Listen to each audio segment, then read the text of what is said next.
एक सती सतवंती नारी के मन को नहीं जी सकते। स्त्री का हृदय तो दया, ममता और स्नेह का आकाश सागर है। स्त्री प्रेम में पंखुड़ी के समान कोमल है, परंतु अपने सत्य धर्म के पालन में वो हिमालय से भी अधिक अविचल है। पर्वतों भूचाल से टहल भी सकते हैं, परंतु स्त्री का हृदय बड़े से बड़े प्रलोभन, भीषण से भीषण भय से भी अपने धर्म से काल भर भी विचलित नहीं होता। महारानी मंदोदरी जी, रावण भी जो निश्चय कर लेता है उससे कण भर तो क्या, कण भर भी पीछे नहीं हटता है। आप मेरा कहना मान लीजिए, वरना लंका इतिहास के पन्नों पर ही लिखी रह जाएगी। अगर आप चाहो तो इतिहास और काल के धारे को मृत्यु से जीवन की ओर मोड़ सकते हो। राक्षस जाति की आने वाली पीढ़ियां आपकी ऋणी रहेगी। महारानी मंदोदरी, लंका के पुट्टे कायरों ने मिलकर तुम्हारी बुद्धि को भ्रमित कर दिया है। उनके डराने से भयभीत होकर तुम भावावेश में आकर क्या कह रही हो, आप ये नहीं जानती महारानी मंदोदरी, आप ये नहीं जानती। आप एक तुच्छ नर के चरणों में शीश झुकाकर उनसे क्षमा मांगने को कह रही है। रावण को, उस रावण को जिसने शिव संकट समय कैलाश पर्वत को उठा दिया था, उस रावण को जिसके डर से स्वयं काल भी कांप उठता है। महारानी, तुम उस रावण को कह रही हो कि गर्जना से दसों दिशाएं कंपायमान होती है।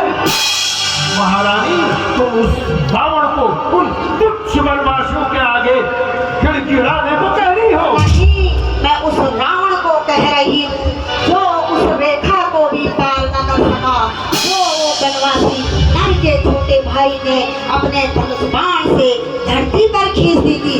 हाँ, मैं उसी रावण से कह रही हूँ, इतना अहंकार ठीक नहीं। यदि मैं इस समय आपके आंखों पर बंधी हुई अहंकार की पट्टी को खोलकर आपको वास्तविक सत्य के दर्शन न करा दूं, तो मैं अपने कर्तव्य पालन से वंचित रह जाऊंगी। क्योंकि हर पत्नी का जो धर्म है, कुमार पर भटके हुए पति को सत्य की राह पर ले आए। जैसे एक सच्चे मित्र का कर्तव्य होता है अपने मित्र से गाली सुनकर भी उसे कुमार्ग से सत्य की राह पर ले आए, यही कर्तव्य पत्नी का भी है। नाथ, पत्नी से बड़ा मित्र कोई नहीं होता है। मित्र समझकर ही तो महारानी जी, मित्र समझकर ही तो अब तक दशानन लंकेश्वर आपकी हलाप सलाप बातें सुन रहा है। मैं विवश स्वामी, मेरा एक पत्नी का रूप है तो एक माँ का भी रूप है। पत्नी और माँ, ये दोनों रूप इस समय मुझे विवश कर रहे हैं कि मैं अपने पुत्रों और पति की सुरक्षा के लिए उस राजा से भिड़ जाऊं जो अपने अहंकार के मद में सारी प्रजा को युद्ध की आग में झोंकने जा रहा है। महारानी मंदोदरी, जिसे आप अहंकार का मत कहती हो, वो आत्मसम्मान की भावना है। एक कायर पुरुष की पत्नी कहलाने से तो कई अधिक सम्मानजनक एक वीर पुरुष की पत्नी कहलाना है, जो भिखारियों से भीख मांगता फिरे। ऐसे पति पर आप कभी सम्मान नहीं कर पाओगे महारानी, कभी नहीं। आप ये क्यों नहीं समझते, जिन्हें आप बार बार वनवासियों और भिखारी कह रहे हैं। वे स्वयं जगन्नाथ हैं। वे कोई साधारण मानव नहीं, सर्वशक्तिमान साक्षात विष्णु है। विष्णु विष्णु सभी इसी कपोल कल्पना में भरमाए हुए हैं। विष्णु विष्णु नहीं नाथ, ये भ्रम नहीं, सत्य है। वे स्वयं विश्वनियंता चराचरपति श्रीमन नारायण ही है, जिनके विराट स्वरूप में अखिल ब्रह्मांड समाया है। ब्रह्मलोक जिनका शीश, पाताल जिनके चरण, सूर्य चंद्र जिनके नेत्र, मेघमंडल जिनके काले केस हैं, भयंकर काल भी जिनके भ्रमण से संचालन होता है, वेद जिनकी वाणी, शिव जिनका अहंकार, ब्रह्मा जिनकी बुद्धि है, उत्पत्ति पालन तथा प्रलय जिनकी चेष्टा है, उन्हीं चराचरपति ने राम नाम धारण करके नवरूप लिया है। आप उन्हें क्यों नहीं पहचानते नाथ?